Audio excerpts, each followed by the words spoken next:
Hello, Bumblebees. It's Teddy BB Bear here, back with another episode of Shadows, the horror movie heroes by Clouds. My head in the clouds, not coming down on AO3. Happy holidays! Enjoy the double upload this week. Chapter 15. Izuku concentrated on looking as lost as possible as he reviewed the state of the exercise so far. Of the 13 objectives, 3 had been claimed by the villains in the initial rush. 1 was in progress, and 2 were currently safe in the hands of the heroes. He ran through the list in his head. 1. Snitch, unclaimed. 2. Face, at the hero agency. 3. Hostage, unclaimed. 4. Diamond, claimed. 5. Drugs, unclaimed. 6. Weapons, unclaimed. 7. Explosives, unclaimed. 8. Bank, claimed. 9. Ransom, in progress. 10. Convenience store, claimed. 11. Car, unclaimed. 12. Crown, unclaimed. 13. Documents, at the hero agency. The claimed objectives were the easy ones, that just required going in and stealing something without any need for information or special materials. The rest of the objectives all had something getting in the way. But Izuku and Hitoshi specialized in overcoming obstacles, so rather than being intimidated, they were just excited. So of course they decided to go after the most challenging objective on the first day. Izuku held back a smile when he saw his target around the corner. Ryu Hanzu, a transfer into the hero course from general education. His quirk was similar to Gang Orca's in that it gave him the head of a great white shark, as well as the ability to do anything a shark could do, which meant that as long as he avoided the teeth and didn't get him near any water, Izuku would be fine.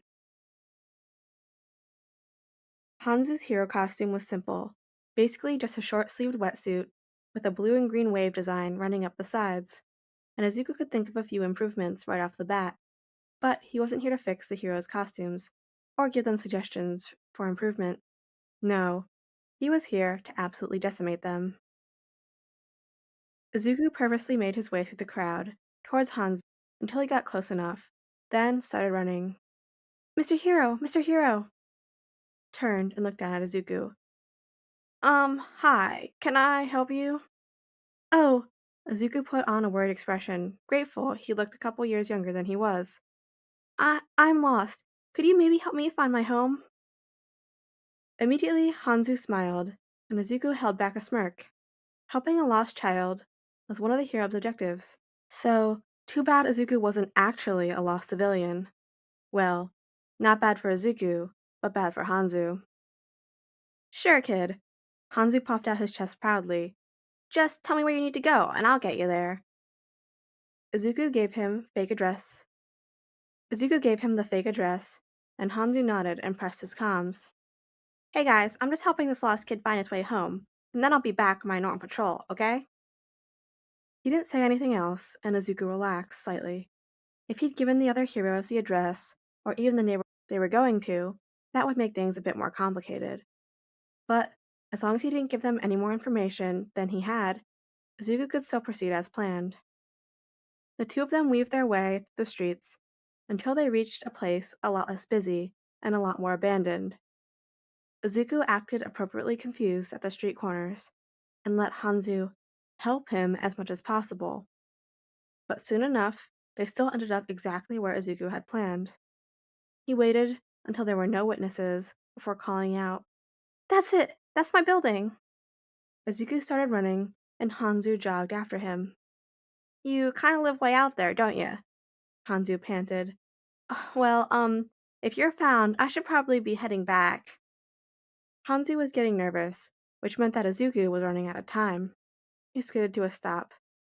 "A- Actually, there was one more thing." I guess that's okay, Hanzu said, tensing slightly. What is it? Um, Izuku channeled his inner fanboy as he grabbed his notebook and shoved it forward. Can I please have your autograph? Hanzu relaxed and took the notebook.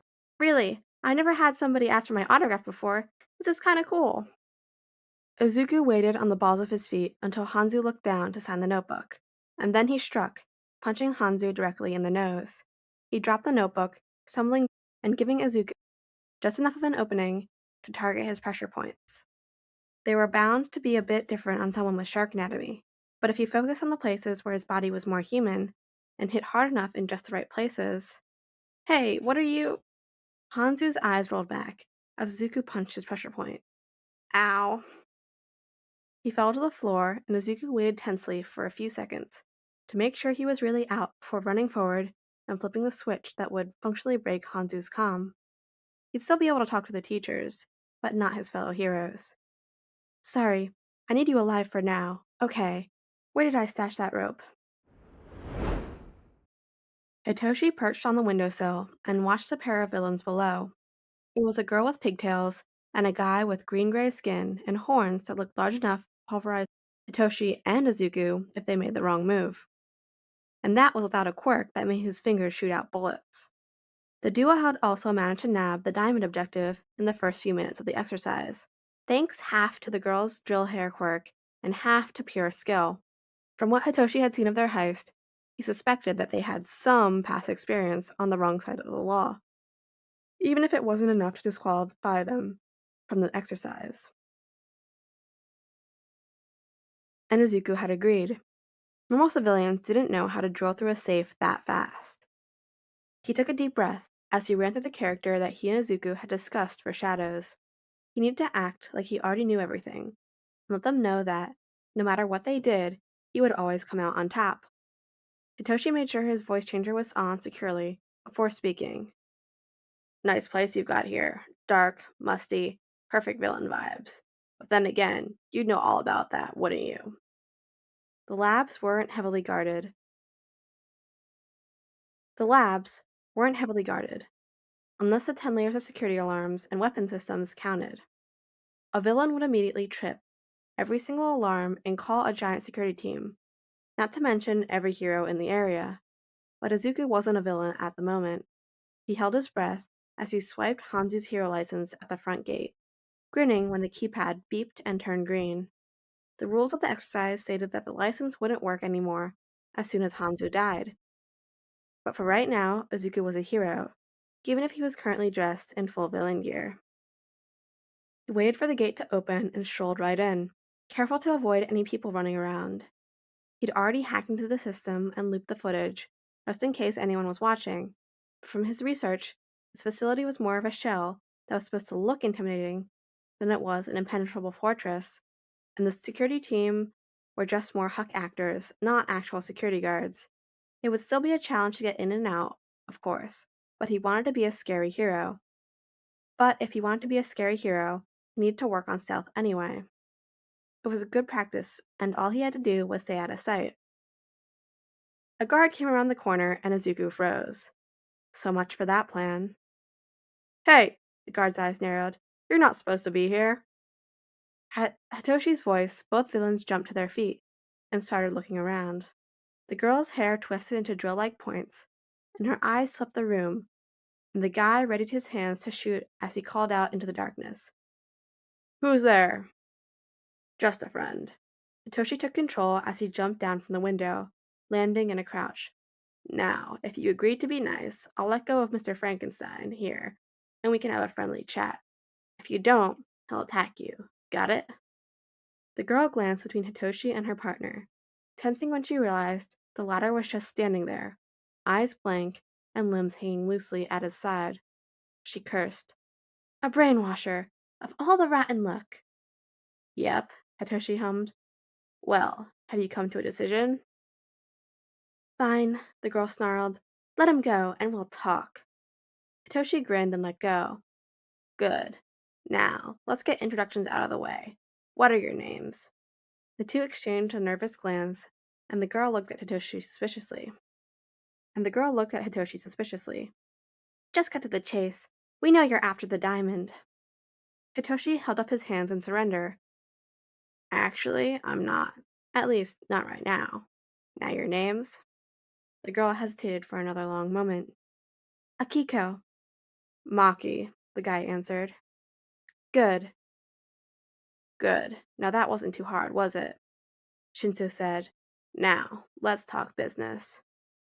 Akiko crossed her arms. No, fair is fair. Tell us your name first. Hitoshi's social anxiety was going through the roof, but he forced himself to look calm. He was used to acting cocky to get a rise out of people and throw them off, so it was familiar in a way that was almost comforting. The longer he acted intimidating like this, the more he actually found himself having fun, which was something he hadn't necessarily expected. But he wasn't about to look a gift horse in the mouth. No, it was more fun to just roll with it. Toshi made a show of thinking.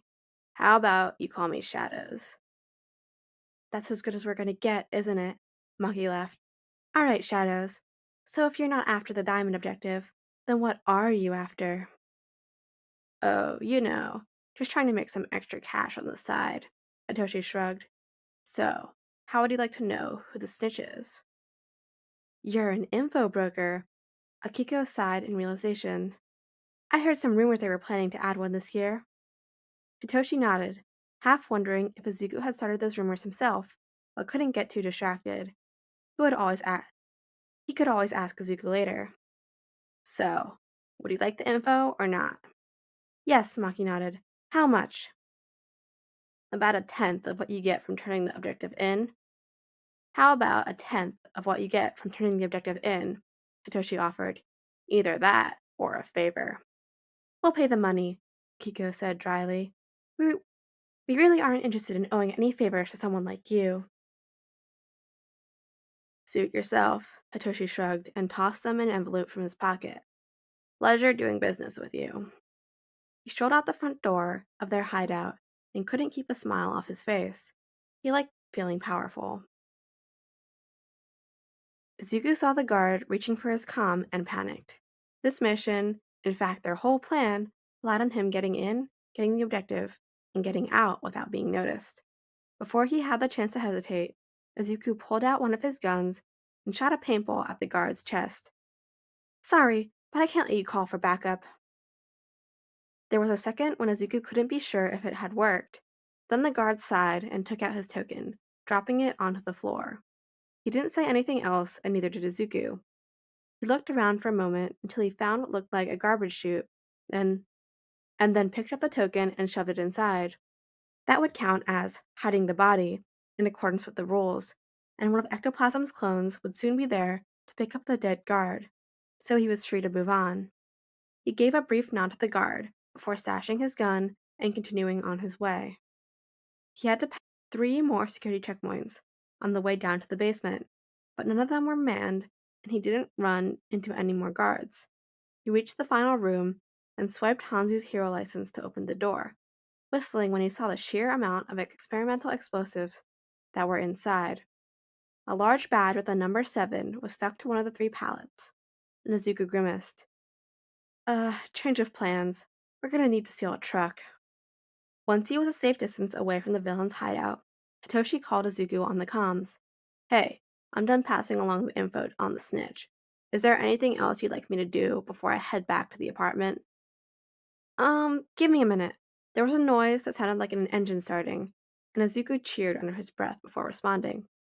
Sorry, I had to figure out how to hotwire a car. Yeah, since this job is going to take a little longer than I'd planned, could you go take care of the hero I stole the license from earlier this morning?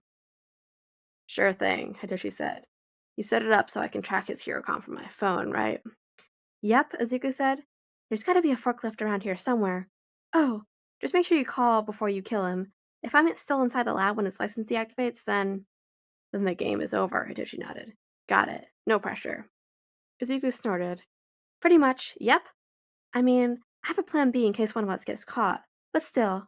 Okay, I found a forklift, so I gotta go. Good luck! Hitoshi rolled his eyes and started looking around for a place where he could change back into his civilian clothes. Do I even want to know?